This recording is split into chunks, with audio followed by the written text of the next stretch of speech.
Hey guys, how are you all. आज की इस वीडियो में हम डिस्कस करने वाले हैं एनालिटिकल स्कूल ऑफ लॉ, यानी कि जूरिस्प्रूडेंस में एनालिटिकल स्कूल क्या है, क्यों है, और जो थ्योरी ऑफ लॉ है जॉन ऑस्टिन के द्वारा दी गई एनालिटिकल स्कूल में ही, उसको हम यहाँ पर डिस्कस करेंगे। तो इस वीडियो में हम क्या क्या चीज़ें डिस्कस करेंगे वो देख लेते हैं। सबसे पहले हम इसमें देखेंगे कि एनालिटिकल स्कूल ऑफ लॉ क्या है, और इसमें है जो सपोर्टर कौन कौन है, और उन सपोर्टर्स ने एनालिटिकल स्कूल के रिगार्डिंग जो लॉ की जो डेफिनेशंस हैं वो उनके अकॉर्डिंग क्या क्या दी गई हैं, और उन सपोर्टर ने अपने अपने जो क्या कंसेप्ट दिए हैं। जैसे कैल्सन का प्योर थ्योरी है, एच एल ए हार्ट का कंसेप्ट ऑफ लॉ है, ऑस्टिन का बेंथम का यूटिलिटेरियन है, ऑस्टिन का कमांड थ्योरी है। तो वो अपन अलग अलग वीडियो में डिस्कस करेंगे। इस वीडियो में अकेला हम जॉन ऑस्टिन की जो थ्योरी है वो डिस्कस करने वाले हैं। उसके बाद में इसमें जैसे पॉजिटिविज्म वर्ड का क्या है, किसने दिया है, एनालिटिकल ज्यूरिस्प्रूडेंस क्या है, लीगल पॉजिटिविज्म क्या है, ये कुछ वर्ड हैं जो बार बार एनालिटिकल स्कूल में हैं जो यूज़ होते हैं, या कहीं हम पॉजिटिविज्म में यूज़ होते हैं, तो उसको यहाँ पर डिस्कस करेंगे। उसके बाद में हम जॉन ऑस्टिन कौन है, इसका जन्म क्या किया इसने, क्या इसके वर्क थे, ये सारी चीज़ें इसमें डिस्कस करेंगे। ऑस्टिन की डेफिनेशन क्या थी लॉ के रिगार्डिंग, ऑस्टिन की थ्योरी क्या है लॉ के रिगार्डिंग, क्या वो लॉ को क्या कहता है, क्या वो कमांड ऑफ सोवरन है, इम्प्रॉपर है, प्रॉपर है, कौन सा लॉ है, वो सारी चीज़ें देखेंगे। किस तरह से इसने मतलब जो लॉ है और मोरालिटी को एक दूसरे से टोटली सेपरेट किया हुआ है। ऑस्टिन का कहना है कि लॉ और मोरालिटी का किसी भी तरह से कोई कनेक्शन नहीं है। उसके बाद में ये व्हाट इज़ लॉ उसी में आ जाएगा। उसके बाद में प्रॉपर इम्प्रॉपर भी आ जाएगा, और लॉ एज इट इज़ है जो कि मेन थीम है एनालिटिकल स्कूल ऑफ लॉ की। एनालिटिकल स्कूल ऑफ लॉ में लॉ एज इट इज़ माना गया है। क्यों माना गया है? क्योंकि जो नेचुरल लॉ थ्योरी है वो दी गई थी, वो थोड़ी सी एम्बिगुअस थी, एकदम एक तरह से वॉइस थी, उसमें बहुत सारे डिफेक्ट थे। उन डिफेक्ट की वजह से जो थ्योरी ऑफ पॉजिटिविज्म है वो यहाँ पर आई थी as a reaction natural law की। उसमें नेचुरल लॉ में क्या था, मॉरलिटी थी, लॉ था, सारे मिक्स थे। लेकिन यहाँ पर क्या है, ये टोटली अपोज किया गया है। यहाँ पर जो मॉरलिटी का है वो कोई रिलेशन नहीं है लॉ के साथ में। In the analytical school of law के अंदर law is the command of sovereign है, वो क्या चीज़ है, और अकॉर्डिंग टू दी ऑस्टिन, वो भी इसमें हम डिस्कस करेंगे। तो ये है जो कुछ पॉइंट हैं वो इस वीडियो का मेन थीम है। अगर आपको कोई पॉइंट डायरेक्टली देखना है तो वो आप इस वीडियो को स्किप करके भी देख सकते हो अपना टाइम बचाते हुए। और अगर आपको ये वीडियो अच्छी लगे तो इसे लाइक करना ना भूलें, और चैनल को सब्सक्राइब कर लें ऐसी ही और वीडियो पाने के लिए। तो चलिए शुरू करते हैं। सबसे पहले हम देखते हैं कि जो एनालिटिकल स्कूल है वो क्या है। ये थोड़ा सा तो हमने डिस्कस कर लिया कि नेचुरल लॉ थ्योरी के अपोज में चलने वाला एक चीज़ है। इसमें लॉ क्या क्या माना गया है, लॉ इज लॉ, यानी कि लॉ क्या है, लॉ है, बस जैसा लॉ है वैसा है। और इसको क्या कहा गया है, लॉ एज इट इज, यानी कि जैसा लॉ है वैसा का वैसा। ना इसको कहीं भी पास्ट से कनेक्ट किया गया है, ना इसको कहीं भी फ्यूचर से कनेक्ट किया गया है। ओनली प्रेजेंट में लॉ जैसा एग्जिस्ट करता है वैसा लॉ, ठीक है। यानी कि इसमें मॉरलिटी की कोई जगह नहीं है किसी भी तरह से। ऑस्टिन ने है जो मॉरलिटी को टोटली डिनाई किया है इन द एनालिटिकल स्कूल में। और ऑस्टिन क्या है, इस स्कूल का क्या है, फाउंडर है या फादर कहें तो वो जॉन ऑस्टिन है। और जॉन ऑस्टिन को हम क्या कह सकते हैं, ये है जो इंग्लिश ज्यूरिस्प्रूडेंस है उसके भी हम यहाँ पर फादर माना जाता है। और हम देखते हैं कि जो एनालिटिकल स्कूल ऑफ लॉ है उसको और किन किन नामों से जाना जा सकता है। तो इसको हम पॉजिटिव स्कूल कहते हैं, पॉजिटिविज्म लॉ कहा जा सकता है, इसको ऑस्टिनियन स्कूल कहा जाता है। ऑस्टिनियन स्कूल क्यों कहा जाता है, क्योंकि ये है जो एनालिटिकल ऑस्टिन के द्वारा फाउंड किया गया है, इसलिए इसको ऑस्टिनियन स्कूल भी कहते हैं। इसको कोई कुछ जैसे एलन है जूरिस्ट, वो इसको एम्पेरेटिव ज्यूरिस्प्रूडेंस भी कहते हैं। सालमन ने इसको सिस्टमैटिक ज्यूरिस्प्रूडेंस कहा है। और ये जो वर्ड पॉजिटिविज्म है ये सबसे पहले किसने कहा है, ये कहा है ऑगस्ट कॉम्टे ने।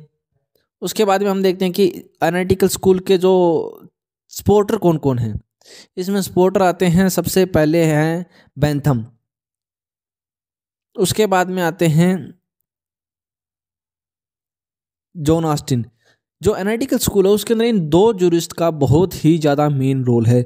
लीडिंग जूरिस्ट कहें ये तो यहाँ पर कुछ गलत नहीं होगा।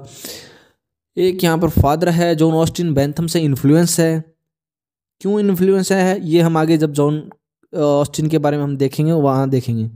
हॉलैंड है, इनॉल्मंड है, एचएलए हार्ट है, कंसेप्ट ऑफ लॉ का केस है, कैल्सन आ गया था, उसमें ग्राउंड नॉर्म की जो थ्योरी है, प्योर थ्योरी है, वो यहाँ पर दी गई है एनालिटिकल स्कूल में।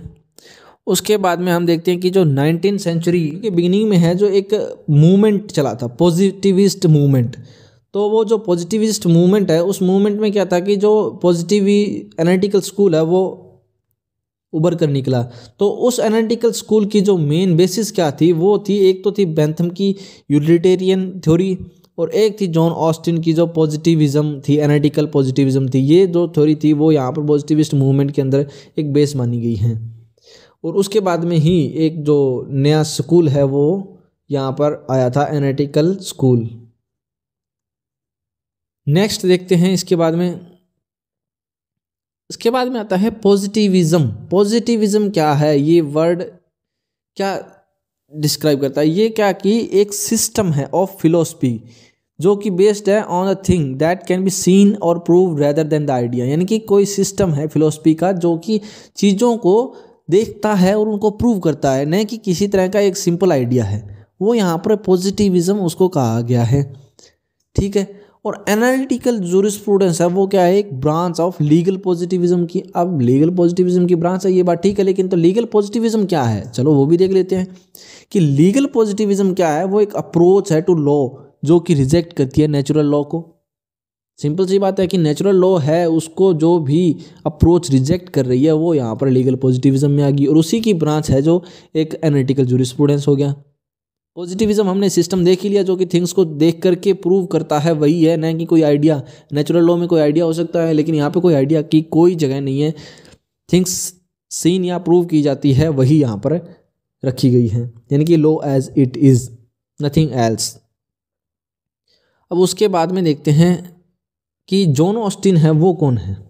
तो जॉन ऑस्टिन है वो है एक इंग्लिश लीगल थ्योरिस्ट कहें या जूरिस्ट कहें, यानी कि इनका जन्म हुआ था 1790 में और 1859 में है जो इनकी डेथ हो गई थी, जो कि कहाँ हुई थी, यूके में।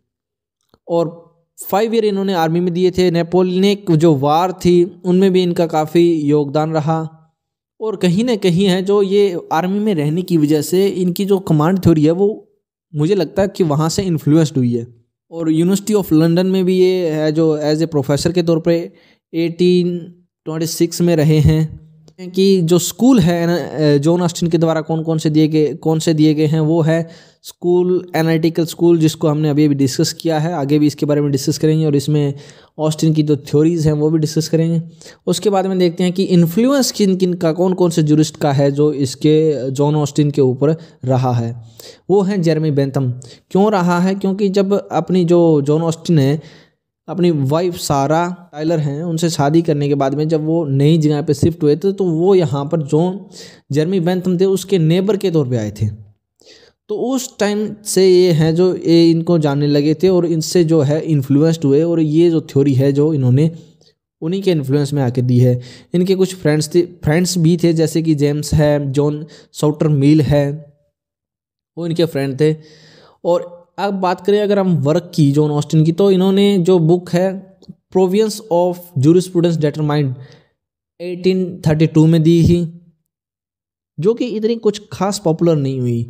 लेकिन जब उसका सेकंड एडिशन उनकी वाइफ के द्वारा उनकी डेथ के बाद में 1861 में पब्लिश किया गया था, तो वो एकदम से वायरल टाइप में कहते हम, तो वो एकदम से पॉपुलर हो गया था।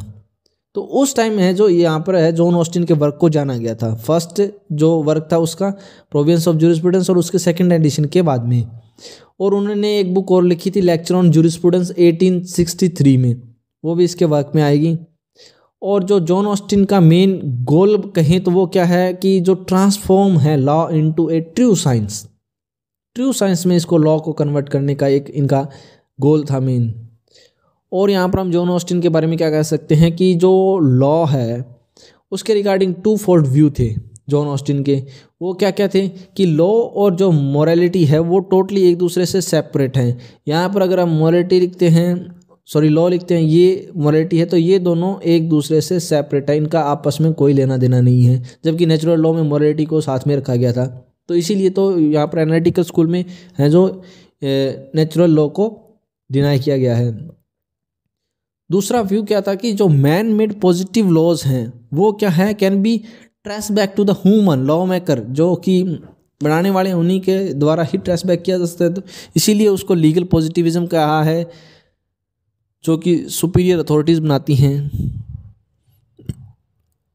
और हम देखते हैं कि जो एनालिटिकल स्कूल ऑफ लॉ है उसमें लॉ के रिगार्डिंग क्या कहा गया है कि एनालिटिकल स्कूल ऑफ लॉ में ऑस्टिन ने क्या कहा है कि लॉ क्या है, एक रूल है, ले डाउन किया गया है गाइडेंस के लिए। किसकी गाइडेंस के लिए? एक इंटेलिजेंट बीइंग के लिए, by an intelligent being having power over him.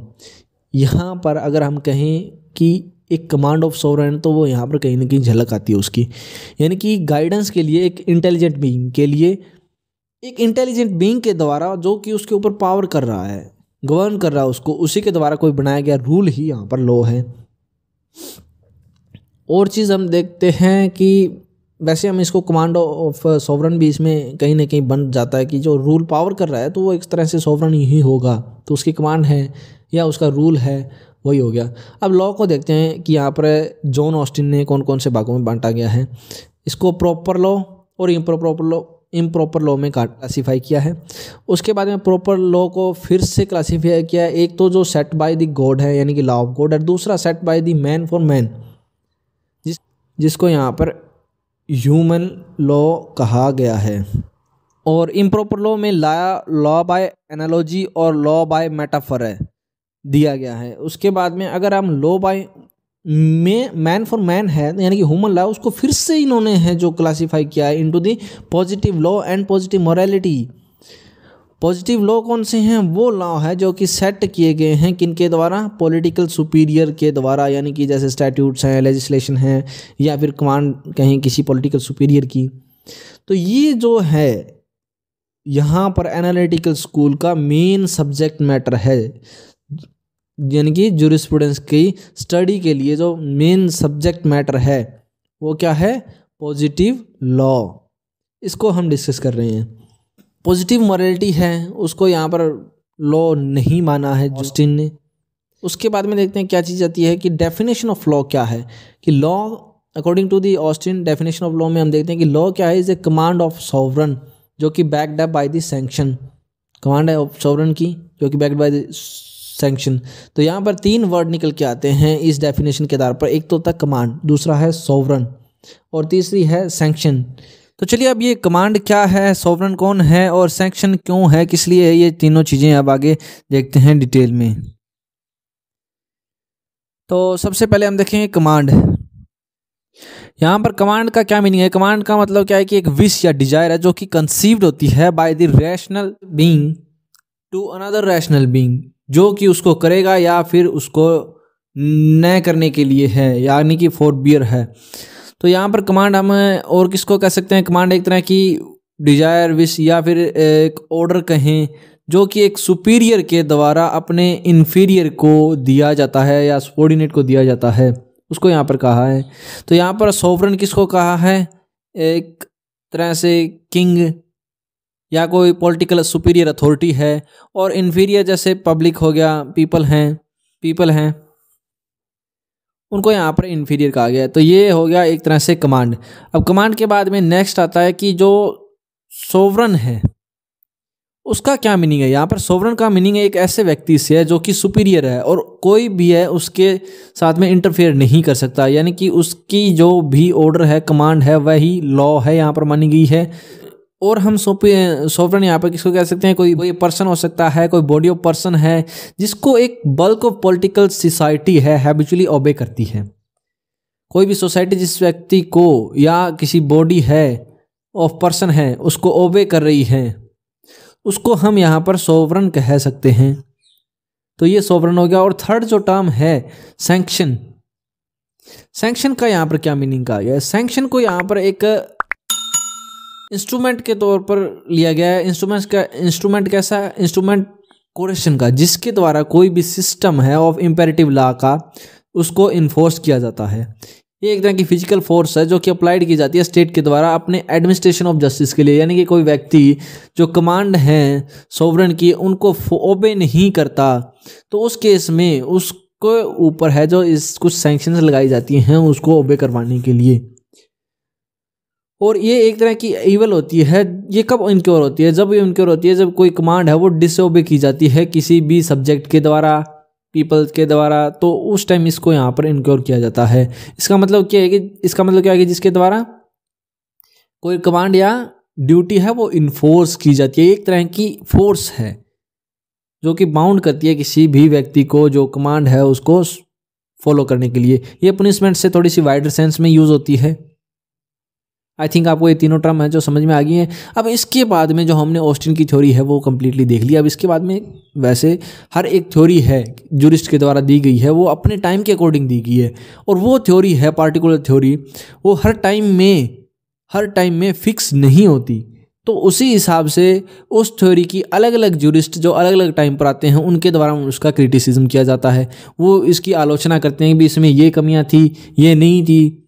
Austin ने जैसे नेचुरल लॉ थ्योरी आई थी उसके बाद में उसमें कुछ कमियां निकाल के अपनी थ्योरी दी, उसी तरह से आगे फर्दर आती है। तो आज के मॉडर्न टाइम को देखते हुए भी और उन जूरिस्ट को देखते हुए भी देखते हैं कौन कौन से इसमें क्रिटिसिज्म है वो किए गए हैं।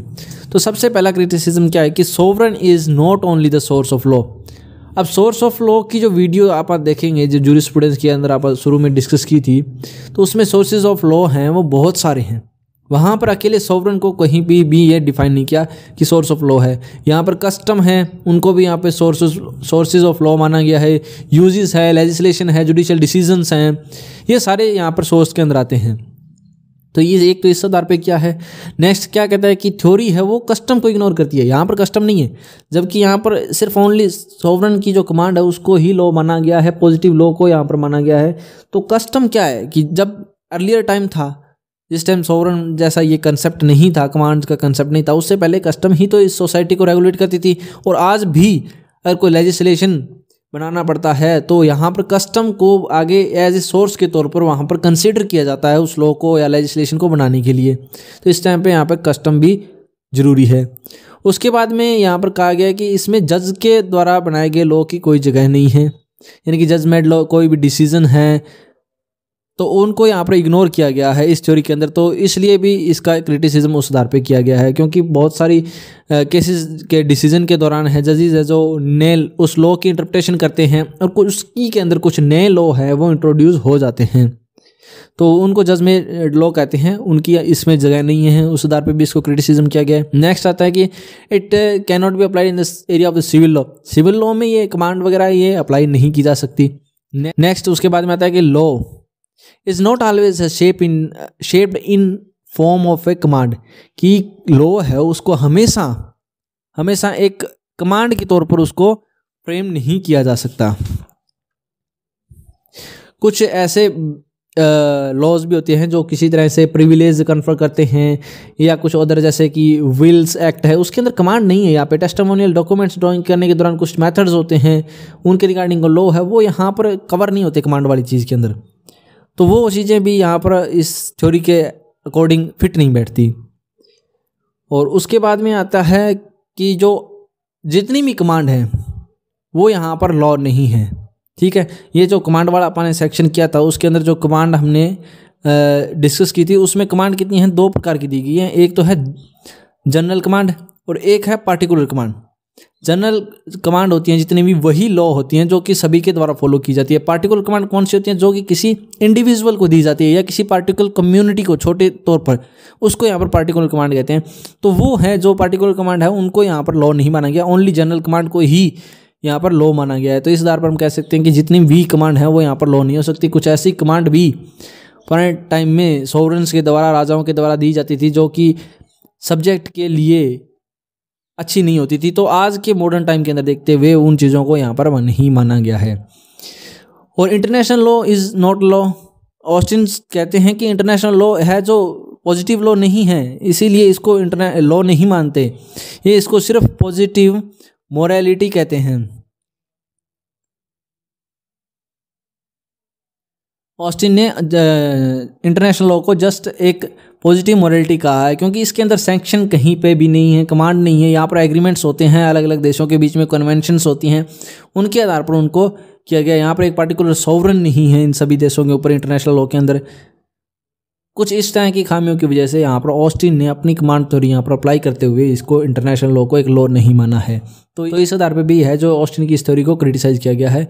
आगे कन्वेंशंस हैं, उसको भी यहाँ पर इस थ्योरी में लॉ नहीं माना गया है। आपको जैसा कि कमांड ही यहाँ पर बेस है, तो कन्वेंशन में क्या होते हैं, एग्रीमेंट्स होते हैं, ट्रीटीज़ होती हैं। तो वो यहाँ पर है जो इस थ्योरी के आधार पर ट्रीटीज़ और एग्रीमेंट्स वगैरह इसको लॉ नहीं माना जा सकता। तो इस आधार पर इसको क्रिटिसिज्म किया गया, क्योंकि यहाँ पर आज के टाइम पर कन्वेंशन है, इंटरनेशनल लॉ है, उसको एक लॉ माना जाता है। बहुत सारे स्टेट्स हैं मिल करके कन्वेंशंस करते हैं, अपने रूल्स रेगुलेशन उनके बीच के जो संबंध हैं, रिलेशंस हैं, लीगल रिलेशन है या ट्रेड्स हैं, उनको रेगुलेट करने के लिए बहुत सारे लॉ बनाते हैं। वो यहाँ पर आज के मॉडर्न टाइम के अंदर हैं जो लॉ कंसिडर किए जाते हैं। तो इस आधार पर यहाँ पर ऑस्टिन के अकॉर्डिंग देखें तो ये लॉ नहीं है, लेकिन ये लॉ है एट प्रेजेंट टाइम। तो इसीलिए है जो इस थ्योरी को इस आधार पर भी क्रिटिसाइज किया गया है। तो ये थी आज की हमारी video analytical school of law, जिसमें हमने ऑस्टिन की जो थ्योरी है, जिसमें कमांड थ्योरी और लॉ की हमने डेफिनेशन देखी है, जिसमें लॉ प्रॉपर इम्प्रॉपर लॉ और command law is command of sovereign को यहाँ पर हमने डिस्कस किया है। आई होप कि आपको ये जो सारा का सारा मैटर है बहुत ही अच्छे से समझ में आ गया होगा। और अगर आपको ये वीडियो अच्छी लगी है तो इसे लाइक करें, अपने दोस्तों के साथ में शेयर करें, ताकि उनका भी अगर कोई डाउट है ऑस्टिन की थ्योरी के रिगार्डिंग, एनालिटिकल स्कूल के रिगार्डिंग, तो वो क्लियर हो सके। और इस चैनल को ऐसी ही और वीडियो पाने के लिए सब्सक्राइब कर लें और बेल आइकन दबाना ना भूलें, ताकि जब भी नई वीडियो अपलोड हो तो उसका अपडेट है वो आपको मिल जाए।